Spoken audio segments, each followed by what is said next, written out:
자기 공부한다고 내가 거기서 미사하고 한 2시간 있어도 얼굴도 안 비치는 자식들 천지예요. 그러니까 우리는 뭔가 지금 잘못하고 있는 거예요. 또 잊지 못하는 애가 또 하나 있어. 세크라멘토에 강의를 갔었는데 총회장님 집에서 제가 머물렀어요. 밤 10시에 강의가 끝나고 저녁에 갔는데 그 집 아들이 대학교 4학년이었어요. 그런데 이제 총회장이 치과 의사라 이렇게 게스트하우스가 따로 있더라고요. 근데 거기서 이제 와인을 한 잔 먹고 이 얘기 저 얘기 했는데 1시 반까지 얘가 내 앞에서 시중을 들더라고요. 또 내가 물어봤어요. 야, 너 내일 학교 가야 된다며 왜 방에 안 들어가냐? 우리 집에 손님 왔는데 내가 어떻게 들어가서 자느냐? 근데 그걸 아직도 잊지 않아요. 그리고 내가 신부님 잠자리 게스트하우스에 신부님 잠자리까지 봐줘야 되겠다는 거예요. 세크라멘토가 굉장히 덥거든요. 내 이불까지 봐주고 에어컨 온도까지 다 하고 나 침대에 눕는 거 보고 가더라고요. 근데 내가 왜 이 얘기를 하느냐면은 얘가 이제 대학원, 그러니까 의대는 보통 4학년 학부 끝나고 의대를 가거든요. 치대를 갔어. 라스베가스에 있는 치대를 갔는데 아버지가 굉장히 서울 치대 나와갖고 굉장히 돈을 많이 버는 분이에요. 근데 치대를 가서 얘는 군의관으로 지원을 했어. 군의관으로 지원하면 의대가 1년에 학비가 1억이래요. 그 학비를 국가에서 다 대줘. 그 용돈도 다 내줘. 야, 너 아버지 돈 많은데 아버지한테 돈 달라고 그러지 왜 네가 군의관까지 지원을 하느냐? 근데 또 그 아이가 또 잊지 못하는 말을 했어요. 내가 왜 엄마 아빠의 미래를 빼앗아야 되느냐고.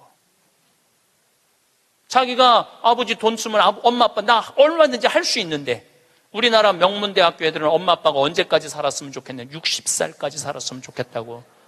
자기 뒷바라지하고 죽었으면 좋겠다고. 이게 지금 대한민국이 교육을 잘못하고 있는 거예요. 크게. 어쨌거든 이 친구가 한국에 평창에 와갖고 내가 또 장어도 사줬어요. 근데 이미 벌써 치대를 졸업하고 한국에 와서 용산에서 근무를 하고 이제 돌아가서 의사를 개업을 했다고 그래요. 내가 외국에 이렇게 다니면 경쟁이 없는 나라 애들이요 부드러워요. 따뜻해요. 경쟁이 없는. 근데 경쟁이 있는 데를 가보면요 너무너무 살벌해요. 근데 대한민국은 나라 전체를 경쟁으로 만들어 놨잖아요. 그러니까 나라가 살벌한 거예요. 나라가. 또 이 프랑크푸르트에 유럽에 강의를 갔는데 그 가족들도 내가 잊지 못해. 내가 프랑크푸르트 주교자 성당에 가서 미사를 좀 봉헌하고 싶다 그러니까 엄마가 이 독일어가 유창하지 않았던 거죠. 아들하고 딸한테 연락을 하더라고. 딸은 학교 선생님, 아들은 법대인지 의대를 다니는데 신부님 안내 좀 하라고. 두 아이가 나와서 나를 안내를 하는데 기가 막히게 안내를 하더라고요. 그리고 너무너무 음식도 잘 시키고 하나하나 설명을 해주는데 대한민국에서 여러분들 내가 명동에 가갖고 좀 명동 구경 좀 하고 싶으면 여러분들 자녀 중에 신부님 좀 안내 좀 하라고 그러면 여러분들 아들 중에 엄마가 가서 해. 내가 가서 해. 그러니까 이게 이 영어로 말하면 우리나라 애들은 프렌들리하지 않아요. 다정하지 않아요. 다정하지가 않아. 애들을 보면 굉장히 불편해. 애들이 앞으로 만들어갈 세상은 어떤 세상일 것 같아요? 지금 대한민국이요 교육제도를 바꾸지. 제가 아까 1000년, 100년, 10년, 2030년, 2040년 얘기하죠. 완전히 새로운 세상이 되고 있어요. 지금 공부 잘한다고 좋은 세상은 끝났어요. 행복한 사람이 많아야지 행복한 나라가 되는 거예요. 그러니까 여러분들 행복한 나라를 가꿔야 돼. 행복한 나라를. 부탄의 교육부 장관이 한국을 방문해서 부탄 국민 행복지수 1위 나라예요. 그런데 이 교육부 장관이 정말로 대한민국 사람들한테 기가 막힌 얘기를 하고 갔어요. 부탄은 학교를 1등을 골라내는 곳이 아니라고 생각한다. 우리 교육은 아이들이 학교 와서 행복하고 즐겁게 놀고 사랑하고 양보하고 배려하고 질서를 가르치는 걸 우리는 교육의 목표로 생각한다. 근데 우리는 하버드 대학을 보내야 되고 서울 대학을 보내야 되잖아요. 그리고 내가 그 얘기를 하니까 우리 후배 신부들하고 한 달에 한 번 모임이 있는데 후배 신부 하나가 그러더라고요. 신부님, 그 말 들어보니까 그래요. 어떤 아이가 엄마가 하버드대 그래갖고 애가 하버드대를 딱 합격하고 난 다음에 엄마한테 엄마 원하는 하버드대 갔어. 나 찾지 마.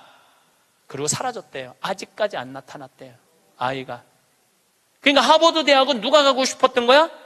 엄마가 가고 싶었던 거예요. 애가 가고 싶은 건 아니에요. 우리가 지금 뭔가 교육을 잘못하는 거죠. 여러분들 정말로 공부 못하면 불행할까요?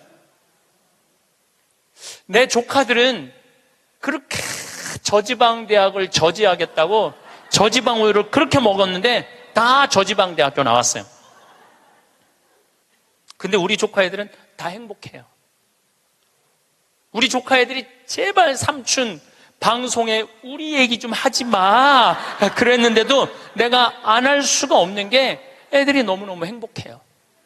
우리 조카들은 내가 수원에 어머니 아버지 모시고 식사한다 그러면은요 일주일 전에 얘기하면 100% 다 나와요. 그러니까 공부를 못하는 건 죄가 아니야. 그런데 가족 모임에 안 나오는 건 죄야. 그건 죄야. 가족 모임에 안 나오는 건 죄예요. 공부를 못하는 건 죄가 아니에요. 그럼 우리 애들이 다 저지방 대학에 졸업을 했는데 우리 애들이 지금 불행하게 사느냐? 우리 조카 애들은 6명이 다 친해요. 왜냐하면 우리 조카 애 중에 한 명만 서울대학을 나왔으면 그렇게 친하지 않을 거야. 똑같이 다 저지방 대학을 나와서 애들이 너무너무 친해. 그리고 우리 조카 애들은 직장 생활하는 애들이 한 명도 없어요.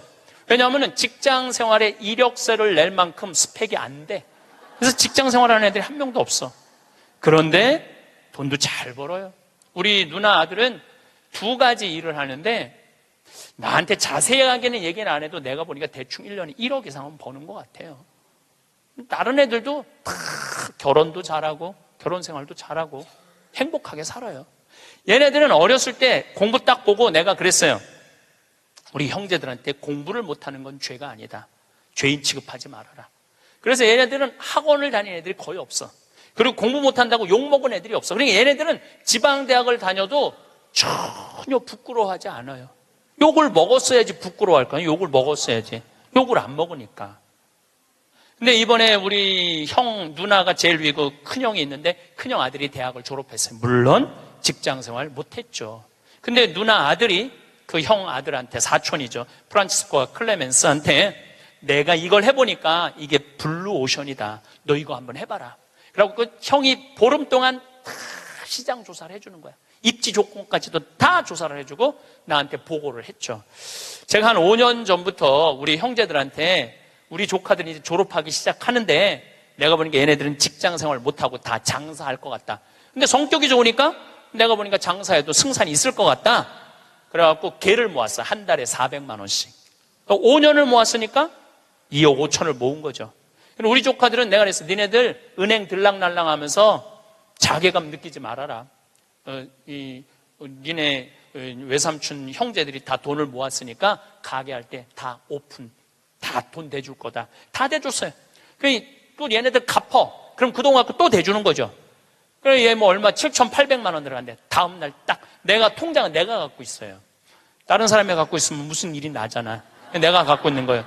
통장 이름이 사랑의 황씨 통장이야. 사랑의 황씨 통장. 7,800만 원 딱 보냈어요. 졸업하자마자 2월 20 며칠일 날 오픈을 했는데 한 달 딱 지나고 났는데 보고가 들어왔는데 한 달 동안 다 제하고 번 돈이 650만 원이래. 그랬더니 또 할머니들이 그 종목이 뭐냐고 이렇게 물어보는 분들이 있어요. 자, 거기에 내가 한마디 할게요. 행복한 애가 가게를 하면은 돈을 벌어요. 불행한 애가 가게를 하면은요, 망하게 돼 있어요.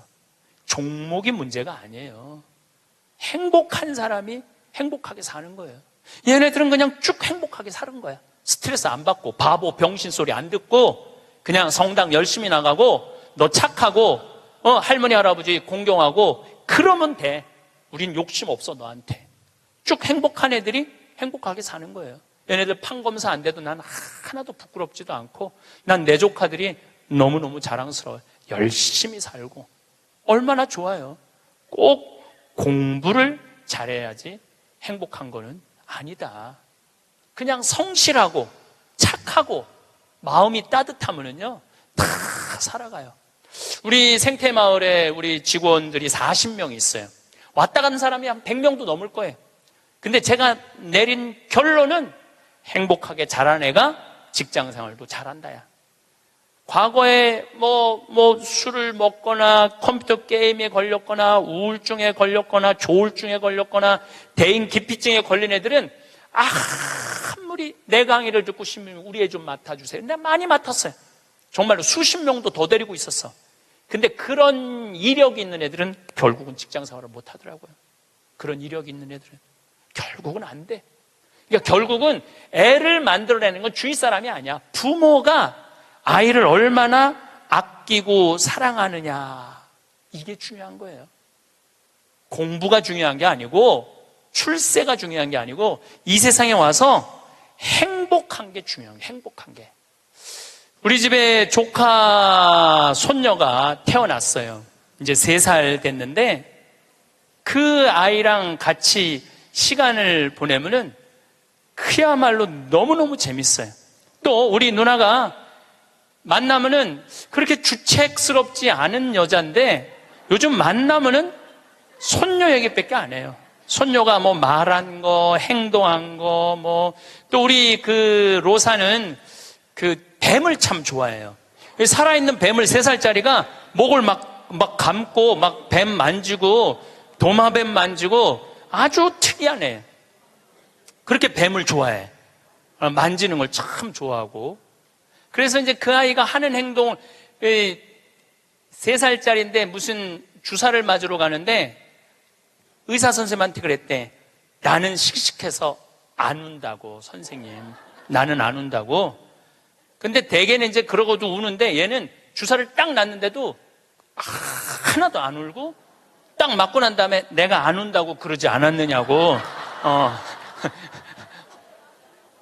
너무너무 아이가 참 재밌고 정말 신비하죠.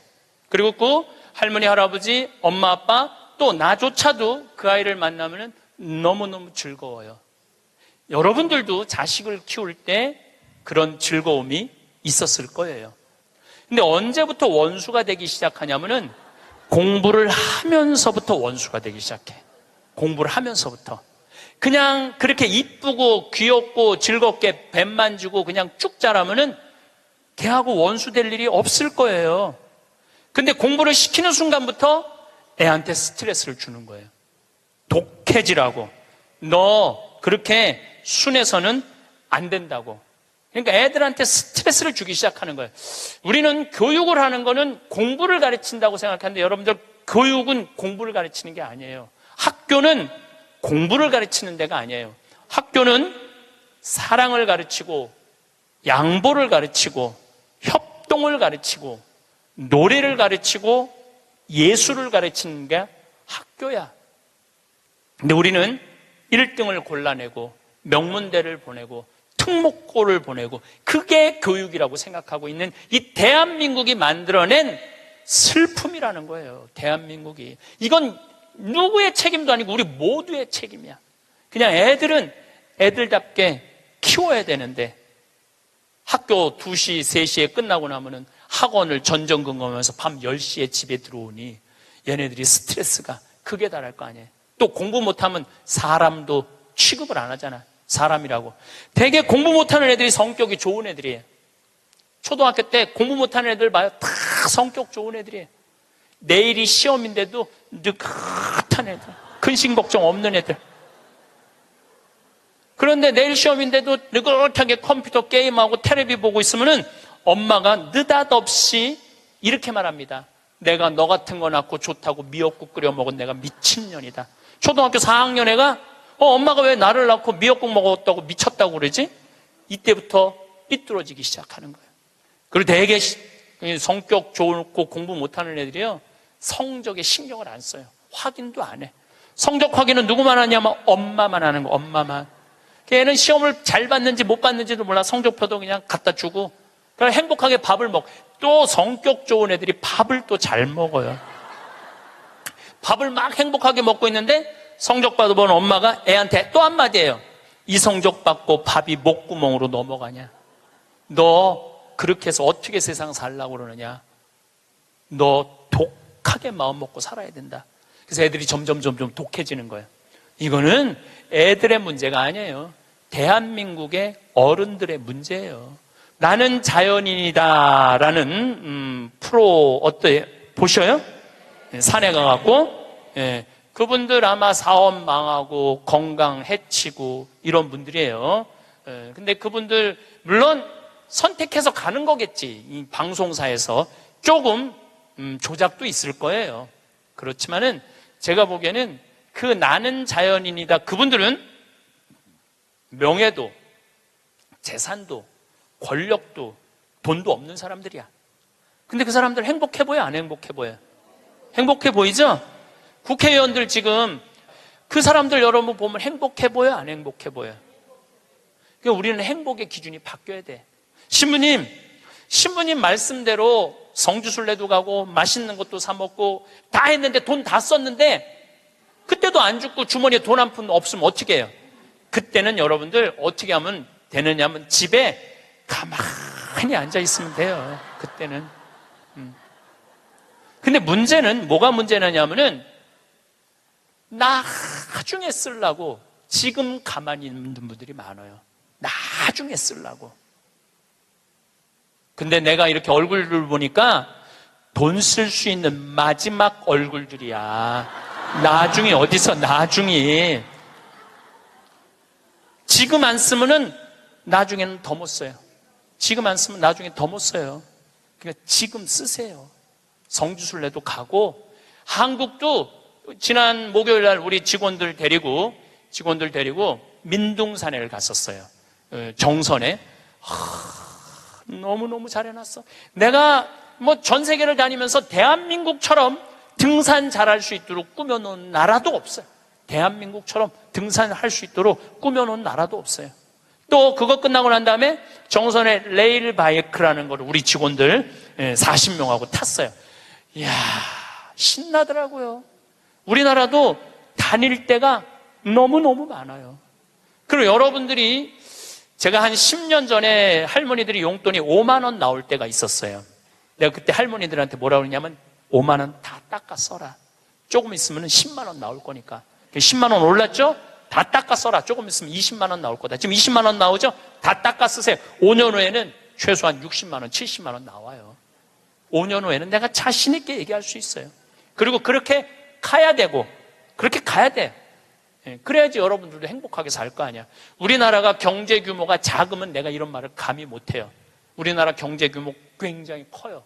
그리고 대기업에서 돈을 내놔야 돼요. 대기업에서 돈을 내놔야 돼요. 재물은요, 내가 나눌 때 의미가 있는 거예요. 나 혼자 이걸 가지고 나 돈 많다고 자랑하는 건 아무 의미가 없어요. 난 내 강의 때 핸드폰 올려도 한 번도 신경질을 부린 적이 없어. 한 번도. 이것도 다 이해가 되더라고. 내 나이만 돼도 네 바지에서 올리는지 내 바지에서 올리는지도 몰라. 또 우리 할머니들 내가 노인대학 강의해보면은 핸드폰이 울려도 이게 끌 줄을 몰라요. 유일한 방법은 받는 거야.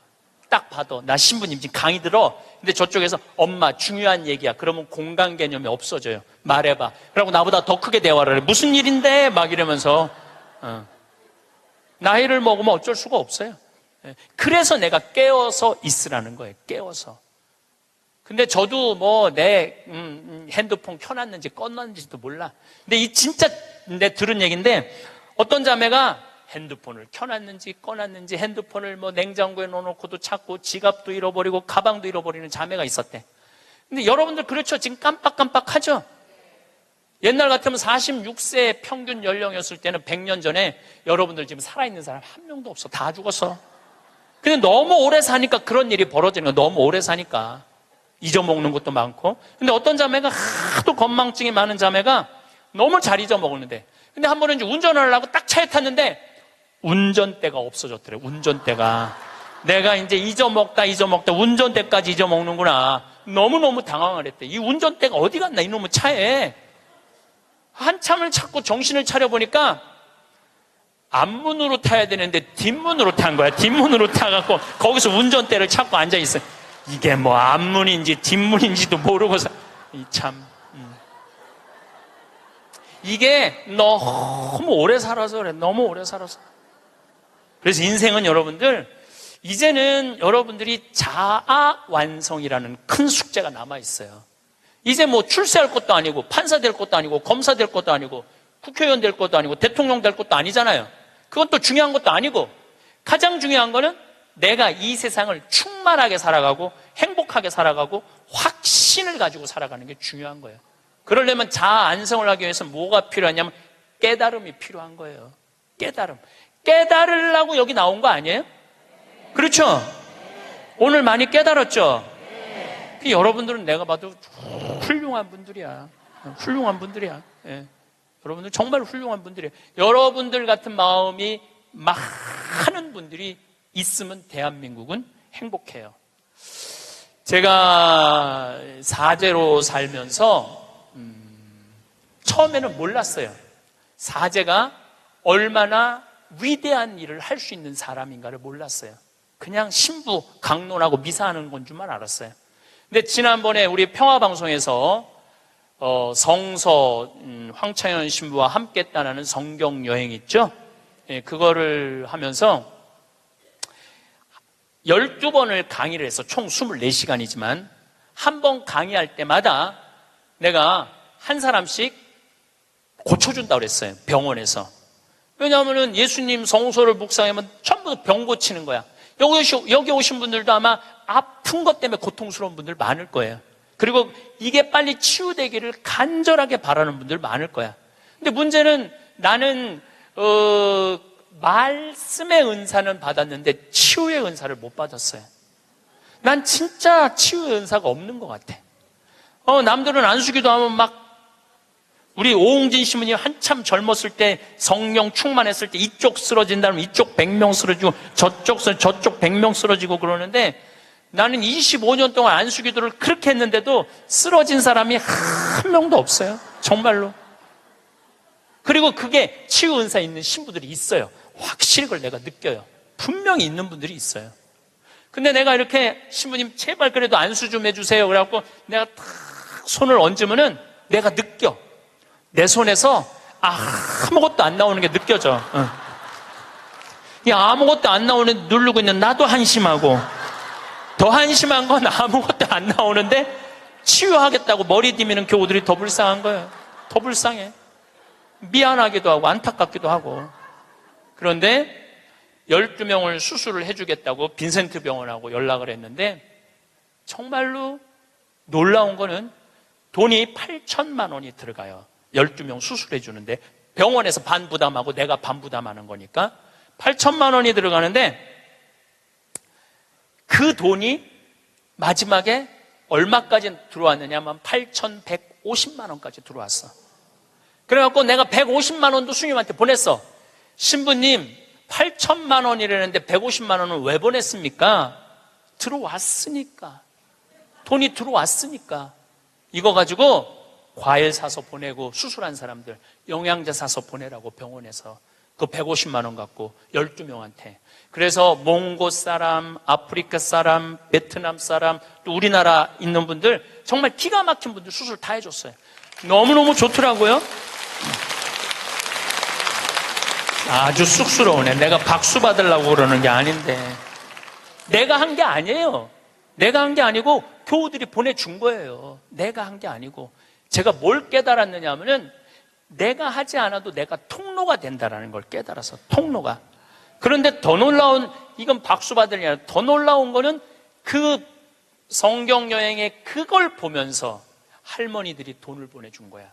할머니들이 돈을 보냈는데 그 할머니 아마 돌아가셨을 수도 있어. 전라도 광주에 있는 할머니인데 평창에 피정을 오셨어. 신부님, 저 온몸에 암이 다 퍼졌습니다. 아마 지난 6월 달에 와서 할머니가 나한테 한 얘기예요. 2달, 3달밖에 못 살 것 같습니다. 그런데 제가 나는 죽어도 신부님이 죽어가는 사람 수술해 주는 거 방송을 통해서 봤습니다. 제가 신부님 평생 모은 돈 2천만 원을 8월 며칠이면 그걸 탄대. 그걸 보내드릴 테니까 저는 죽지만은 신부님 두 사람 살려달라고 돈을 보냈어. 2천만 원을 8월. 나는 이제 뭐 미국에 있었으니까 한국에 들어와 보니까 돈이 들어와 있었더라고, 할머니가.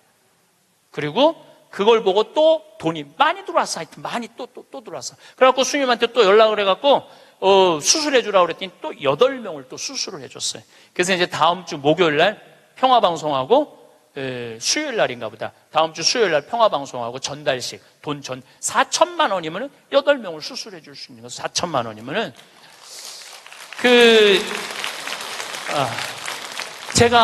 저는 한 푼도 안 냈어요. 저한테 박수 치지 마세요. 저는 한 푼도 안 냈어요. 근데 제가 뭘 깨달았느냐 하면은, 내가 좋은 지향을 가지고 저는 이런 일을 하고 싶습니다. 이렇게 도와주고 싶습니다. 내 이 지향을 가지고 살면은 하느님이, 그리고 하느님을 사랑하고 하느님 나라를 사랑하는 교우들이 도와주는구나. 내가 심부름의 역할은 할 수 있는 거 아니냐. 그런 걸 깨달으니까 이제 어려운 데를 찾아서 도와주게 되더라고요. 근데 놀라운 거는 이제 얼마 전에는 외방선교에서 필리핀 바기오라는 곳에서 이상원 배다라는 젊은 신부가 10년 동안 거기 농민들을 위해서 살았대. 유통 시스템을 하고 싶대. 냉동차가 있으면은 마닐라로 그 농사진 걸 보낼 수 있대. 그래서 또 그것도 또 5천만 원을 도와줬어요. 근데 내 돈으로 도와주는 게 아니에요. 도와주라고 보내주는 분들이 너무너무 많은 거야. 그래서 아마 다음 달에는 내가 이제 동영상을 여러분들 보면은 기가 막힐 거예요.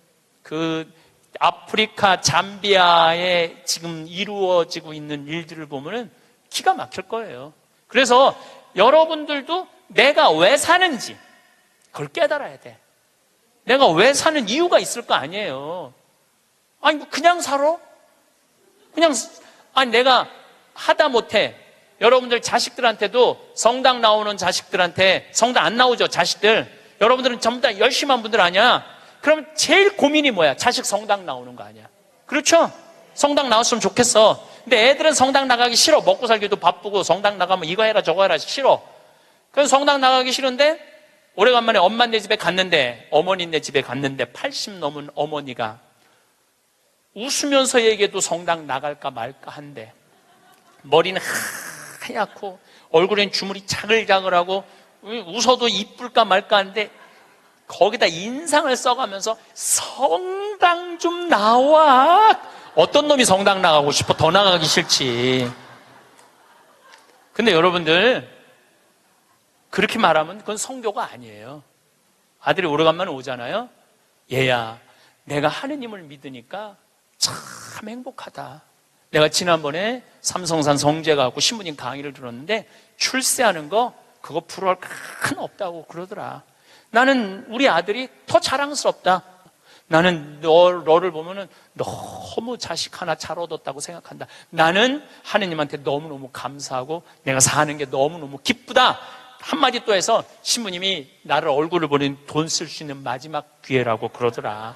그래서 내가 지난번에 냉면 가서 사 먹었는데 오장동에 가서 냉면 사면 너무 맛있더라. 나는 하느님 믿어서 너무너무 행복하다. 그리고 여러분들이 돌아가셔서 세상을 떠났어. 난 천당 갈 거다. 아들이 먹고 살기 힘들고 사는 게 지칠 때 엄마 생각하겠죠. 야, 우리 엄마가 살아생전에 그렇게 하느님 믿어서 행복하다는데 나도 하느님한테 가야지. 여러분들이 하늘나라의 증표가 될 수 있는 거예요. 그것도 나누는 거예요. 그것도. 저는 물을 볼 줄 알아요. 밑에 또 물 봐달라고 그러는 사람 또 있으면 안 되는데, 운물, 그러니까 대수층에 한 20m, 30m의 물을 봐요. 근데 한국에서는 제가 물 안 봐요. 아프리카에서, 잠비아에서는 내가 물을 봐요. 여기 물 나온다. 찍으면 딱 나와. 그거 얼마나 좋은지 몰라. 내 능력으로 여기에 우물을 팔 수 있는 자리를 찍어낼 수 있다는 게 얼마나 좋은지 몰라요. 얼마나 좋아. 그러려면 뭐를 해야 돼? 공부를 해야지. 그냥 봐. 배워야지. 내가 그래서 물 보는 책을 2권, 3권을 사서 읽었어요. 수맥 보는 방법을. 그 논문으로도 나왔더라고. 그게 그냥 하는 게 아니라 논문으로 나왔더라고. 논문으로. 그러니까 내 차에는 항상 그 은 막대가 있어요. 그것도 보기 쉬워요. 하나 깨달으면 하나 나눠줄 수 있잖아. 그러니까 여러분들도 공부하라는 거예요. 공부. 신부님 어떻게 공부를 해요? 이 유튜브가 대학교예요. 유튜브 안에 이 성서 강의도 다 올라와 있어. 그리고 요즘 4차 산업에 대해서 기가 막히게 교수들이 해놨더라고요. 그러니까 여러분들 공부하세요. 맨날 드라마나 그냥 맨날 네 아들이냐 내 아들이냐 뭐 이런 거 그런 거 시청하지 마시고 좋은 유튜브 공부 많이 하세요. 그리고 이렇게 피정 다니는 것도 최고의 공부야. 자, 깨달음을 얻었다면 그 다음에 하는 일은 나눔이야. 나눔. 빌 게이츠, 이 참 대단한 사람이에요. 빌 게이츠 부인이 멜린다예요. 빌 게이츠하고 워렌 버핏이 지금 자선 기금을 거의 1,000억 달러를 모았어요. 그런데 빌 게이츠는 돈을 벌고 멜린다라는 부인은 자선 사업을 해요. 내가 거기 가보니까 그 재단에서 약을 보내주더라고요. 그래갖고 그 멜린다 여사가 지금 살린 사람만 70만 명을 살렸대요. 70만 명을 살렸대. 여러분들 멋있지 않아요? 그 정도 부분은 돼야죠. 그리고 빌 게이츠 하는 일이 너무너무 멋있으니까 워렌 버핏은 그 자기 재산을 빌 게이츠 재단에 다 내놨어요. 네가 정말 잘 쓴다. 그러니까 멜린다라는 부인이 너무너무. 근데 이 멜린다라는 부인은 그냥 돈을 주는 게 아니야. 아프리카에 직접 가요. 1993년에 아프리카를 전부 다 한번 돌아봐요. 그리고 그 사람들 아픔을 직접 보면서 어떻게 도와줘야 되는지를 아는 거야. 그러면서 너무너무 행복해요. 저는 아프리카 잠비아를 간 지 이제 5년이 되는데 정말 잠비아에 갔다 올 때마다 심장이 벌렁벌렁 거려요. 우리 대한민국이 할 수 있는 일은 너무나 많아요. 처음에는 의사가 3명인데 5년 만에 몇 명으로 늘어났냐면 12명으로 늘어났어요. 안과 의사, 치과 의사. 이 피부과 의사까지 오면 더 좋을 것 같아요. 왜냐하면 거긴 피부가 엉망이거든요. 피부과 의사까지만 가면은 완벽한, 올해도 1,000명을 진료해주고 왔어. 올해도 1,000명을 진료해주고 왔어. 그 사람들 이 백내장 안 처음에는 수술하러 오라니까 한 명도 안 왔어. 왜 안 하냐? 눈알을 빼는 줄 알고 수술하면은. 근데 이 백내장을 걷어주니까 막 춤을 추는 거예요. 그러면서 의사 선생님들이 10일이라는 시간을 내면서 가면서 사는 보람이 있다는 거예요. 깨달음이 있으면은 나눔이 있고, 나눔이 있으면은 기쁨이 있고, 기쁨이 있으면 감동이 있는 거예요. 그런데 문제는 그곳에 함께 한 분들의 이야기는 그런 얘기를 해요. 신부님, 내가 잠비아에 와서 내 인생의 가장 찬란한 시간을 보내고 있다고. 우리 인간은요, 나만을 위해서 살면 아름답지도 않고 위대하지도 않아요. 어려운 이웃을 돕고.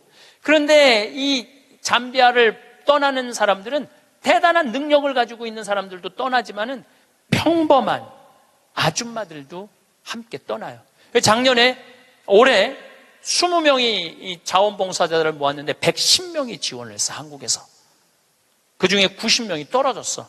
90명이 떨어지면서 한다는 소리가 내 돈 내고 내가 가서 봉사하겠다는데도 떨어져야 되느냐고, 그런 얘기를 하더라고요.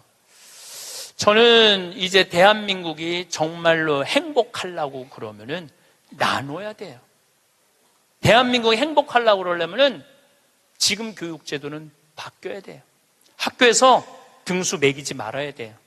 학교에서 지금 고등학교 애들 음악 시간, 체육 시간 없애고 있어요. 공부해야 된다고. 내가 보니까 정신 나간 짓이에요.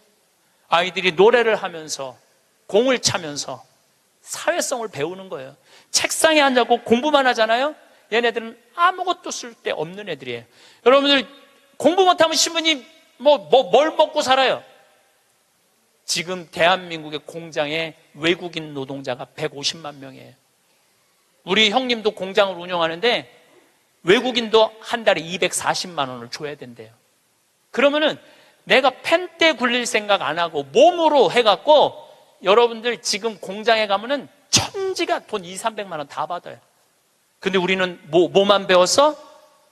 공부만 배웠고 출세만 배웠고 최고 높은 자리에 올라가는 것만 배웠어. 공장에서 일하는 건 용납을 할 수가 없는 거야. 자존심 상해서. 그래서 명문대학교 나온 애들 50%가 취직이 안 된 애들이 집에서 놀고 있는 거야. 누구 거 빼먹고 살아? 엄마 아빠 미래를 빼먹고 살고 있는 거예요. 엄마 아빠 미래를. 근데 이게 왜 그러냐면 대한민국이 잘못 키워서 그래요. 잘못 키워서. 몸으로 사는 거는 결코 나쁜 게 아니에요. 몸으로 사는 것처럼 솔직하고 정직한 게 없는 거예요. 그래서 여러분들도 정말 애들을 공부로 가르치지 말고 사람을 가르치는 교육을 저는 했으면 참 좋을 것 같아요. 이제 다음 달에는 제가 마지막으로 이렇게 살았으면 어떻게 죽어야 되느냐. 이 죽는 것도 큰 숙제예요. 여러분들 최고의 숙제가 뭔지 알아요? 잘 죽는 거예요. 잘 죽는 거. 내년 2월 달부터 사전 의료 의학 지향서. 그러니까 나는 사전 연명 의료 그거를 나는 죽을 때 연명 치료 안 한다. 그게 법으로 통과됐어요. 법으로 통과가 되었고 내년 2월 달부터는 나는 암에 걸렸다. 그러면은 더 이상 치료 원하지 않는다. 말기 암. 더 이상 치료 원하지 않고 심폐소생술 안 한다. 여러분들 80살 넘어갖고 심폐소생술 하면 어떻게 돼요? 갈비뼈 다 부러져요. 왜 죽어가면서 갈비뼈 부러뜨려가면서 죽어야 돼? 그냥 편안하게 죽으면 되지. 그러니까 죽는 것도 큰 숙제야. 우리 아버지께서 지난 4월 10일 날 세상을 떠나셨어요. 근데 정말로 편안하게 보내드렸어요. 그리고 저는 아버지에 대한 그리움이 있지만 이제는 떠날 때가 돼서 떠나셨다라는 생각 들어요. 87세에 떠나셨으니까 그럼 뭐 그 정도면 됐죠. 우리는 자꾸만 더 가져야 한다고 말하는 세상에 살고 있습니다. 무언가를 손에 쥐어야 안심이 되고 더 많이 가져야 마음이 편해질 것 같습니다. 하지만 그렇게 애써서 무언가를 손에 쥐어도 마음 한구석은 왜 허전할까요? 손에 쥔 것이 많아져도 마음이 채워지지 않는 것입니다. 이것은 참으로 이상한 일입니다. 더 많이 가질수록 더 행복해져야 하는데 실제로는 그렇지 않습니다. 이런 허전함 대신 나누는 삶이라는 따뜻한 길이 있습니다. 나눔은 단순히 무엇을 갖는가가 아니라 어떻게 사는가에 대한 이야기입니다. 따로 떨어진 우리를 하나로 이어주는 가장 정겨운 길입니다. 그런데 나눔이라는 말을 들으면 많은 분들이 부담을 느낍니다. 내가 가진 것이 많지 않은데 무엇을 나눌 수 있을까 하는 걱정이 앞서기 때문입니다. 하지만 진정한 나눔은 가진 것에 많고 적음과는 관계가 없습니다. 나눔은 꼭 돈이 많아야 하는 것이 아닙니다. 내 방 문을 닫고 내 일에만 빠져 있는 것이 아니라 다른 사람을 위해 기꺼이 나의 시간을 내어주는 마음에서 시작됩니다. 바쁜 일상 속에서도 잠시 멈춰 서서 누군가의 이야기를 들어주는 것, 힘들어하는 사람 곁에 그냥 함께 있어주는 것, 이런 작은 것들이 모두 나눔입니다. 시간을 내어준다는 것은 단순히 몇 분을 할애하는 것 이상의 의미가 있습니다. 내 시간을 내어준다는 것은 내 마음에 그 사람이 들어올 자리를 마련해주는 것입니다. 이것이 나라는 울타리를 열고 나만 알던 마음에서 벗어나는 첫걸음입니다. 우리는 때로 너무 바쁘게 살아갑니다. 해야 할 일들에 쫓기다 보면 정작 중요한 것들을 놓치곤 합니다. 하지만 잠깐이라도 멈춰서서 주변을 돌아보면 내가 할 수 있는 일들이 보입니다. 그저 미소 하나를 건네는 것만으로도 누군가의 하루가 달라질 수 있습니다. 마음을 여는 것은 나눔의 시작입니다. 닫혀있던 마음의 문을 조금씩 열어가면 신기한 일이 일어납니다. 내가 마음을 열면 상대방도 마음을 엽니다. 그렇게 마음과 마음이 통하면 우리는 더 이상 혼자가 아닙니다. 서로를 이해하고 위로하며 함께 걸어갈 수 있는 동반자가 됩니다. 이런 관계 속에서 우리는 진정한 평화를 느낍니다. 흔히 내가 가진 것이 많아야 나눌 수 있다고 생각합니다. 하지만 나눔의 더 깊은 의미는 내가 무언가를 베푸는 사람이 아니라 좋은 것들이 흘러가는 통로가 되는 것입니다. 이 말이 처음에는 어렵게 느껴질 수 있습니다. 하지만 곰곰이 생각해보면 우리 삶의 많은 순간들이 이렇게 이루어져 있습니다. 내가 받은 따뜻함을 다른 사람에게 전하고 내가 경험한 기쁨을 나누며 살아가는 것입니다. 여기에 나눔의 신비가 있습니다. 내가 무언가를 꼭 쥐고 있다가 나눠주는 것이 아니라 나를 비워내어 더 큰 복과 은혜가 나를 통해 주변으로 흘러가게 하는 것입니다. 강물은 한 곳에 고여 있으면 썩지만 계속 흘러가면 생명을 살립니다. 우리의 마음도 마찬가지입니다. 내 것만 움켜쥐고 있으면 마음이 굳어지지만 기꺼이 흘려보내면 더 많은 것들이 들어올 공간이 생깁니다. 이것이 바로 비워야 채워진다는 말의 진정한 뜻입니다. 통로가 된다는 것은 무슨 의미일까요? 통로는 자신을 위해 무언가를 쌓아두지 않습니다. 그저 좋은 것들이 지나갈 수 있도록 길을 열어줄 뿐입니다. 마치 깨끗한 수로가 맑은 물을 흘려보내듯이 우리도 좋은 마음과 따뜻한 기운을 다른 이들에게 전하는 통로가 될 수 있습니다. 이렇게 통로가 될 때 놀라운 일이 일어납니다. 내가 흘려보낸 만큼 더 많은 것이 내게로 흘러들어옵니다. 저 사람의 앞날을 내가 막지 않겠다는 마음으로 내 욕심을 비우기도 합니다. 때로는 다른 사람을 제발 살려달라는 마음으로 나의 마지막을 내어놓기도 합니다. 이렇게 나를 비울 때 우리는 더 큰 뜻을 전하는 심부름꾼이 됩니다. 비운다는 것은 포기하는 것이 아닙니다. 오히려 더 큰 것을 담을 수 있도록 자리를 만드는 것입니다. 컵에 물이 가득 차 있으면 더 이상 아무것도 담을 수 없습니다. 하지만 그 물을 비우면 새로운 것을 담을 수 있습니다. 이런 비움의 과정은 결코 쉽지 않습니다.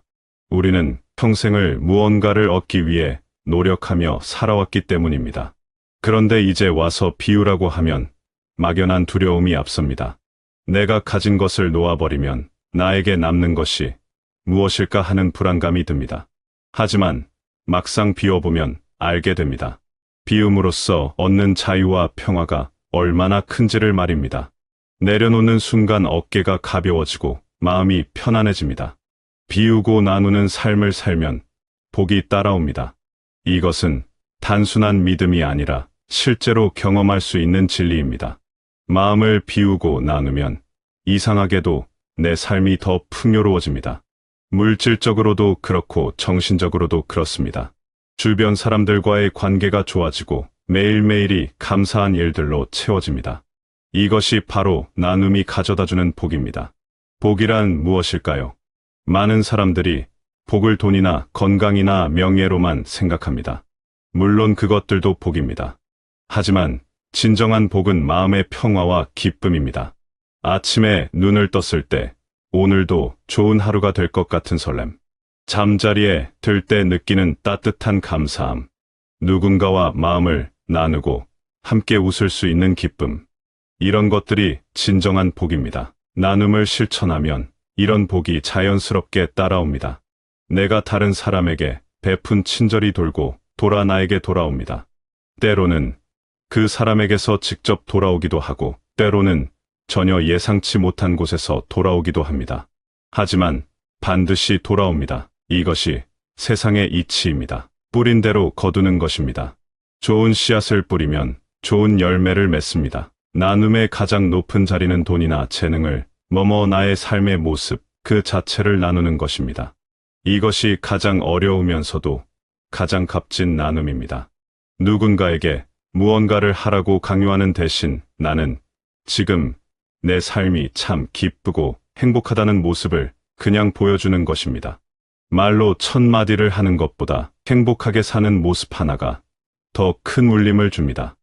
우리 주변을 보면 그런 분들이 있습니다. 특별히 큰일을 하는 것도 아니고 엄청난 재산을 가진 것도 아닌데 그 사람 곁에만 있어도 마음이 편안해지는 분들입니다. 그분들의 얼굴에는 평화가 있고 눈빛에는 따뜻함이 있습니다. 그런 분들은 자신의 삶을 통해 이렇게 살아도 괜찮다는 것을 보여줍니다. 행복은 멀리 있지 않고 지금 이 순간에도 찾을 수 있다는 것을 삶으로 증명합니다. 나의 행복한 모습이 주변 사람들에게 저렇게 살고 싶다는 마음을 줄 때 그것이 가장 힘 있는 나눔입니다. 깨달음이 나눔이 되고 나눔이 기쁨이 되며 기쁨이 감동이 되는 좋은 물결이 퍼져나가는 것입니다. 행복한 사람이 행복을 나눠주듯 나의 기쁜 삶이 그 자체로 남을 살리는 힘이 됩니다. 이것이 바로 살아있는 나눔입니다. 인위적이지 않고 자연스러우며 억지스럽지 않고 진실합니다. 그렇다면 어떻게 그런 삶을 살 수 있을까요? 먼저 내 안의 욕심을 내려놓는 것부터 시작해야 합니다. 남과 비교하며 초조해하는 마음을 놓아버리고 지금 내가 가진 것에 감사하는 마음을 키워야 합니다. 작은 것에서 기쁨을 찾고 평범한 일상에서 의미를 발견할 때 우리는 비로소 행복해질 수 있습니다. 행복은 거창한 것이 아닙니다. 아침 햇살의 따스함, 창밖에 피어난 꽃 한 송이, 맛있는 식사, 이런 작은 것들이 모두 행복입니다. 또한 다른 사람을 진심으로 아끼는 마음을 가져야 합니다. 상대방이 잘 되기를 바라고 함께 기뻐하며 어려움을 겪을 때는 진심으로 안타까워하는 마음입니다. 이런 마음이 쌓이면 자연스럽게 나누는 삶으로 이어집니다. 억지로 나누려고 애쓰지 않아도 저절로 나눔이 일어나게 됩니다. 마음속에서 우러나오는 나눔은 부담스럽지 않고 기쁩니다. 마음을 나누면 복을 받습니다. 이것은 오래전부터 전해 내려오는 지혜입니다. 착한 일을 하면 복을 받는다는 말을 우리는 어릴 때부터 들어왔습니다. 이제는 그 말의 진정한 의미를 깨달을 때입니다. 복은 하늘에서 갑자기 떨어지는 것이 아닙니다. 내가 마음을 나누고 베풀 때 자연스럽게 생겨나는 것입니다. 마음을 나누는 것은 거창한 일이 아닙니다. 누군가에게 따뜻한 말 한마디를 건네는 것, 힘들어하는 사람의 손을 잡아주는 것, 슬퍼하는 사람 곁에 조용히 앉아 있어주는 것, 이 모든 것이 마음을 나누는 일입니다. 이렇게 마음을 나누다 보면 어느새 내 마음도 따뜻해지고 풍요로워집니다. 주는 것 같지만 사실은 받는 것입니다. 혼자서는 할 수 없는 일들도 함께하면 가능해집니다. 나눔을 통해 우리는 더 큰 공동체를 이루고 서로를 지탱해주는 힘이 됩니다. 한 사람의 작은 나눔이 여러 사람에게 퍼져나가면 세상은 조금씩 따뜻해집니다.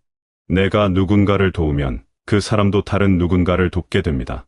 이렇게 선한 영향력이 퍼져나가는 것입니다. 우리가 고민하는 보람 있는 삶은 결국 나눔을 통해 이루어집니다. 아침에 눈을 뜰 때 오늘 하루도 의미 있게 살고 싶다는 마음이 든다면 나눔을 생각해 보시기 바랍니다. 거창한 것이 아니어도 좋습니다. 내가 지금 할 수 있는 작은 것부터 시작하면 됩니다.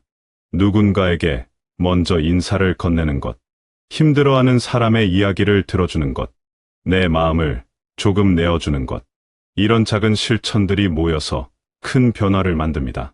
다른 사람을 위해 내 시간을 쓰고 마음의 문을 열며 더 큰 복이 흐르는 통로가 되고 나를 비우며 마침내 나의 행복한 모습으로 주변에 기쁨을 주는 것. 이것이 바로 충만한 삶을 살아가는 가장 복된 길입니다. 나눔은 남을 위한 것 같지만 사실은 나 자신을 위한 것이기도 합니다. 나눔으로써 우리는 더 풍요로워지고 더 행복해집니다. 가끔은 모든 것이 버겁게 느껴질 때가 있습니다. 내가 가진 것도 부족한데 어떻게 남을 도울 수 있을까 하는 생각이 들 수도 있습니다. 하지만 그럴 때 목포에서 조금 광주쯤 지났을 거예요. 어떤 아이가 초등학교 한 4학년쯤 되는 애가 막 땀을 막 삐질삐질 흘리면서 배를 움켜쥐더라고요. 너 왜 그러냐니까 배가 너무 아프대. 나는 이제 좌석이 있고 그 안에 서서 있는데 비행기 자리도 내준 놈이 기차 자리 하나 못 내주겠어요? 너 여기 와서 앉아라. 나 괜찮으니까. 그래갖고 얘가 이제 내 자리에 앉아서 한 30분을 가는데 그 엄마가 한참 보더니 일으키더라고요. 너 일어나라고. 그 학생한테 자리를 내주라고. 아, 나 괜찮다고. 근데 그 엄마 말이 아직도 기억에 나요. 내 아이가 난 질서를 아는 아이로 자랐으면 좋겠다. 아프다고 이렇게 다 하면은 나중에 커서 얘가 뭘 알겠냐. 자기 편안한 대로 살 거 아니냐. 그러니까 나를 도와달라고 그 엄마가 그러더라고요. 이제 시간이 지나서 나는 그렇게 지금 그 비행기에서 내 자리 뺏은 놈은 지금도 엄마 속을 썩일 거고 그 기차 자리에서 일어난 아이는 지금 엄마의 영광이 됐을 거예요. 근데 우리가 자식을 키울 때 어떤 기준으로 키우느냐, 이 굉장히 중요합니다. 우리 어머니가 처음 시집 오셔서 어디서 식사를 하셨느냐면 부엌 부뚜막에서 하셨어요. 부엌 부뚜막. 이렇게 여기다가 올려놓고 나물에 밥을 3분에 비벼 드셨대요. 지금도 어머니하고 이렇게 밥을 이렇게 먹으면 어머니가 3분 만에 드세요. 왜 이렇게 빨리 먹느냐 그러니까 시집 6.25 이전에 시집을 와갖고 밥을 빨리 먹어야만이 소 꼴도 먹이고 죽도 쓰고 애들 젖도 먹이고 어디 감히 시아버지하고 남편하고 밥을 먹느냐 이거예요. 근데 제가 어렸을 때 어머니가 어디서 식사를 하셨냐면 방 바닥에서 하셨어요. 방에 상도 많은데 꼭 바닥에서 밥그릇을 갖다 놓고 앉아서 드시더라고요. 저는 왜 밥상에 이렇게 자리도 있는데 꼭 어머니가 저렇게 방 바닥에서 드실까 이런 생각을 했어요. 근데 어머니는 사실은 출세한 거죠. 부엌에서 방으로 들어온 것만 해도 출세한 거예요. 네. 20년 만에 방에 들어와서 식사를 하신 거예요. 근데 제가 신학교에서 방학 때 와보니까 놀라운 일이 벌어지셨어요. 어머니 밥그릇이 밥상 위로 올라왔어요. 아버지하고 마주보고 식사를 하시더라고요. 이걸 뭐라고 그러냐면 맘먹는다고 그럽니다. 이때부터 맘먹기 시작하더라고요. 아버지하고. 목소리가, 어머니 목소리가, 그전에는 어머니 목소리가 커졌던 기억이 안 나는데 밥상 위에 밥그릇이 올라오면서부터 이게 어머니 목소리가 더 커지기 시작했어요. 근데 제가 이제 신부돼갖고 한 달에 한 번 집에를 가는데 이젠 더 놀라운 일이 이제 벌어졌어요. 어떤 일이 벌어졌느냐면 이제 밥을 아버지가 차려 드세요. 어머니가 안 차려주세요. 아버님 하시는 말씀이 엄마 성당 간다고 가방 들고 나가시면은 해 떨어지기 전까지는 안 들어온대요. 여러분들도 지금 오늘 아침에 상 차려놓고 지금 나왔죠? 남편이야 밥을 먹곤 말건 이게 완전히 세상이 바뀐 거죠. 어떻게 감히 남편 밥을 안 차려주고 강원도까지 옵니까? 점심 한 끼인데요. 뭐 이렇게 간이 커졌다니까 여자들이. 자, 그런데 우리 아버님은 한 달에 레지오 4일, 그 다음에 구역 밥모임 4일, 그리고 당신 개모임 한 4일, 12일을 나가서 드세요. 어머니가. 아버님이 12일을 밥을 차려 드시는데 불만을 안 삼으세요. 무슨 생각으로 불만을 안 삼나 했더니 이 늙은 나이에 내가 이 집에서 쫓겨나지 않고 밥 새끼 얻어먹는 것만 해도 감사하다. 여러분들 젊은 사람들의 이혼은 줄어드는데 황혼 이혼은 지금 늘어나고 있어요.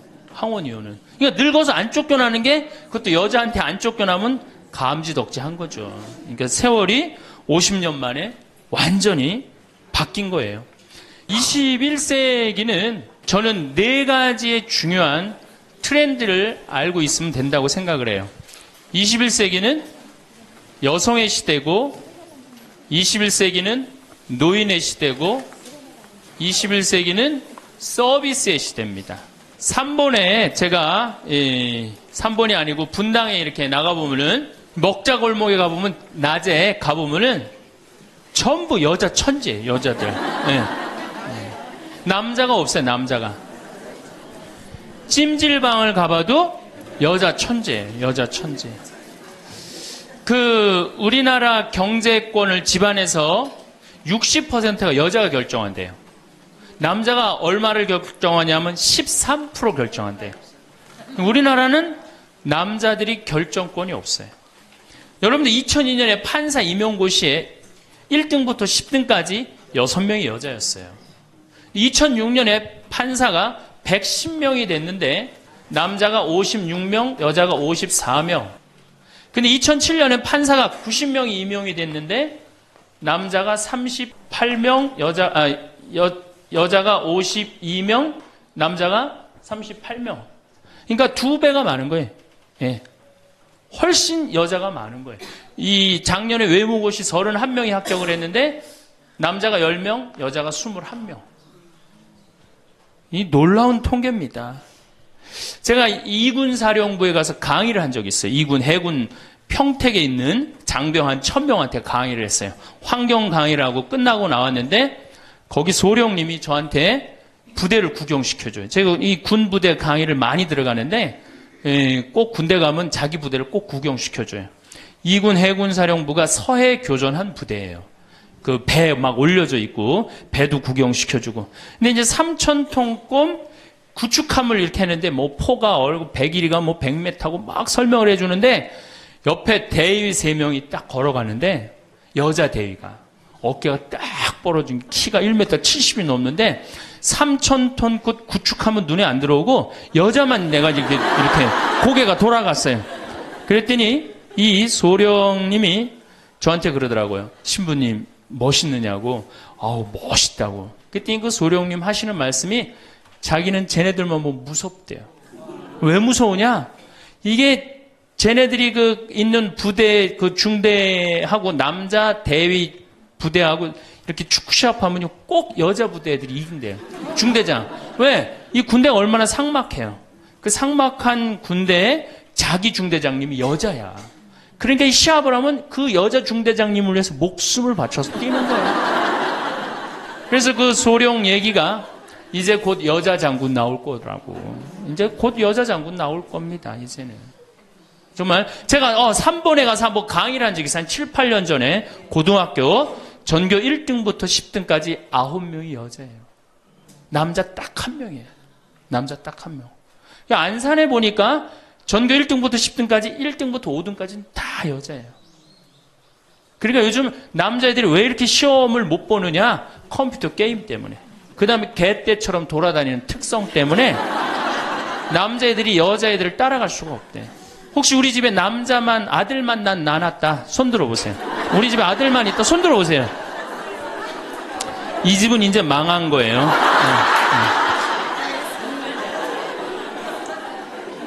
여러분들이 지금 조금 새마을 쪽으로 멀리 돌아오셨는데 거기에 횡성고등학교, 민족4강고등학교가 있어요. 그런데 10년 전에는 여학생이 한 명도 입학을 못했어요. 근데 재작년부터 여학생이 훨씬 많이 입학을 합니다.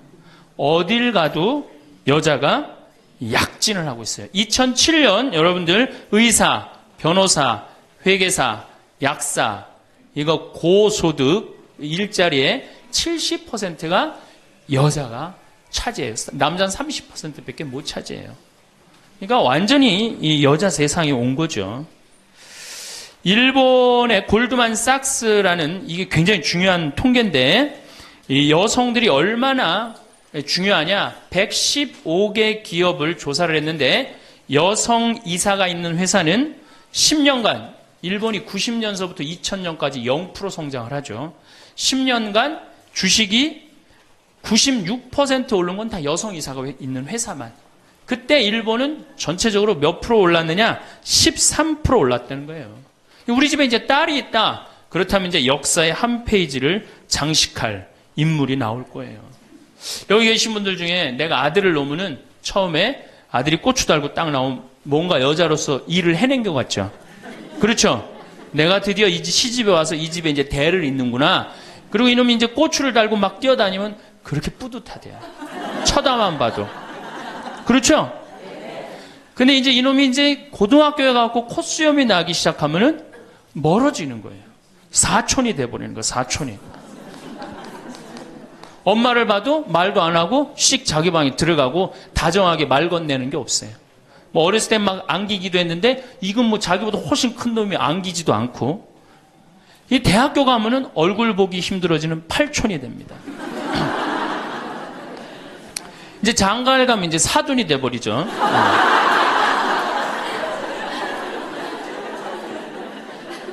제가 여기 여러분들 노인대학에 옵니다. 이렇게 1박 2일로 100분 정도 와요. 한 100명 정도 노인대학에 오면은 딱 티가 나요. 저 할머니는 아들밖에 없구나. 저 할머니는 딸이 있구나. 확 티가 나요. 아들만 있는 할머니들은 옷을 이상하게 입고 와요.